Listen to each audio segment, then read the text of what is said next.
Hanap nyo ba ay relaxing tambayan with sunset view? Very affordable and budget-friendly na foods? Fine dining restaurants with floating cottages? Or mag-bike and stroll kasama ang mga tropa? Tara na dito sa Tagalog, Valenzuela.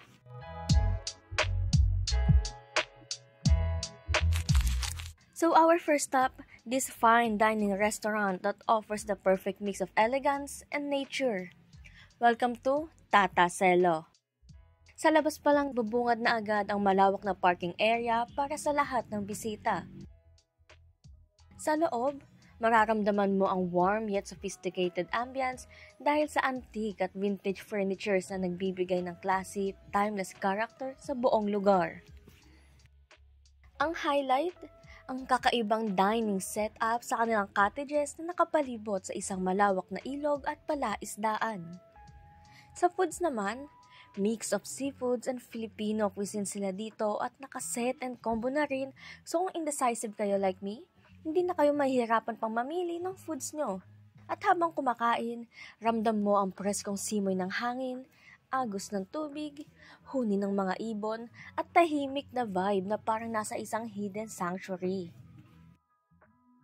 At kung may special gathering naman, swak ang kanilang private room at ang Sophia's Garden na talaga naman perfectly designed for intimate occasions. Mula family celebrations, business meetings, hanggang exclusive events. Para naman sa mahilig mag-document ng kanilang experiences, hindi mawawala itong mga unique IG-worthy picture spots na para bang ginawa for your Instagram feed.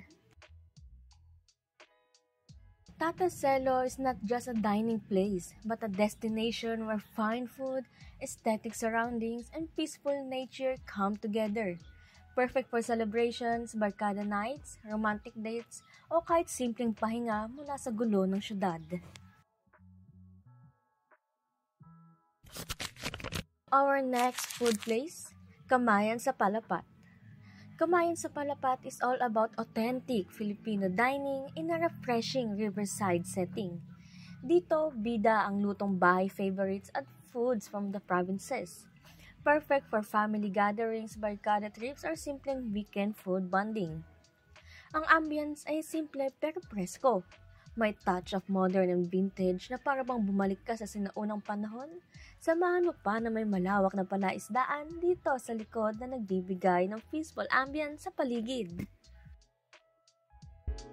Bukod sa masarap na pagkain, it's also an IG-worthy spot. From greeneries to aesthetic pathways to vintage-style dining na perfect moments with friends and family. So, Kamayan sa Palapat? It's not just a restaurant but a place where tradition, nature, and togetherness meet. Our last food stop, Alvarez Park Cafe, na hindi lang pagkain ang ino-offer, kundi pati experience. Dito, meron silang alfresco dining, private room, overlooking view ng ilog and greeneries. Meron din sila ditong floating cottages na talaga namang nagbibigay ng unique experience like serene island vibe, banayad na tunog ng tubig at preskong hangin sa paligid na talaga namang hindi mo mararanasan sa ordinaryong kainan. And of course, IG-worthy ang place na ginawa talaga nila for your camera roll. Sa entrance pa lang, marami na agad angulo na worthy for your Instagram feed. May wooden platform and bridge rin sila dito na talaga naman perfect for OOTDs. Sa foods naman, they offer a wide variety of flavors na perfect for salo-salo with family and friends, so hindi lang mata mo ang busog sa ganda ng scenery, craving satisfied ka rin. Sa sobrang ganda ng lugar, ilang kilalang personalidad, talaga naman personal itong dinayo, gaya nila Dingdong Dantes, Jillian Ward, Liana Guerrero at marami pang iba. And for our last stop, we're here sa Eco Park. Dito guys, maraming pwedeng gawin. Imagine wide open space surrounded by trees and fresh air while biking, jogging, and even badminton. Madalas din itong spot ng group hangout, kaya lagi may vibrant energy.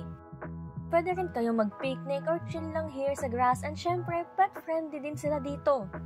You can bring your pets here and for sure pati sila mag-e-enjoy. And of course, Tagalog Eco Park is not just a green escape. It's also super IG-worthy. Every corner looks aesthetic from nature shots to action shots, kaya perfect pang feed at pang stories. And dito lang sa mismong labas ng Eco Park, may stalls and foods na very affordable.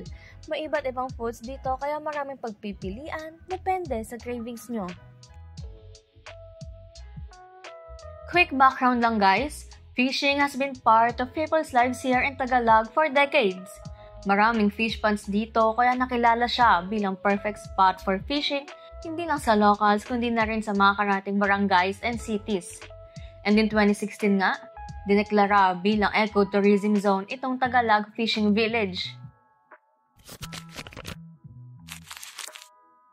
Hindi naman talaga maitatanggi ang ganda at kalinisan nitong Tagalog. Pero hindi ka maiwasang mapaisip na kung yung ganito kagandang lugar na napapaligiran ng tubig, kamusta kaya sila rito tuwing malakas ang ulan at bumabagyo? May sagot dyan si Kapitan. Sa kasalukuyan, yung Barangay Tagalog hindi na masyadong bumabaha. Kasi ang Barangay Tagalog ay napapaikot ng mga flood control wall na dahilan upang ika nga yung tubig na nagagaling sa karatig bayan ay hindi kagad mapasok sa amin. Sa mga nais bumisita ay siyempre nais kong maanyayahan na try po natin na punta ng Barangay Tagalog. At inaasahan ko na matutuwa po kayo at meron kayong experience na masasabing ikakasiyahan ninyo.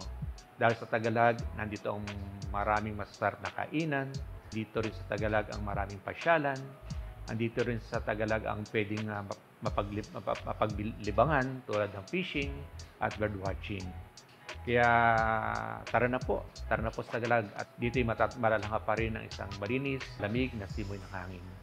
So ayun lang guys, if you want to see more of Tagalog, hit the like, follow, and subscribe button.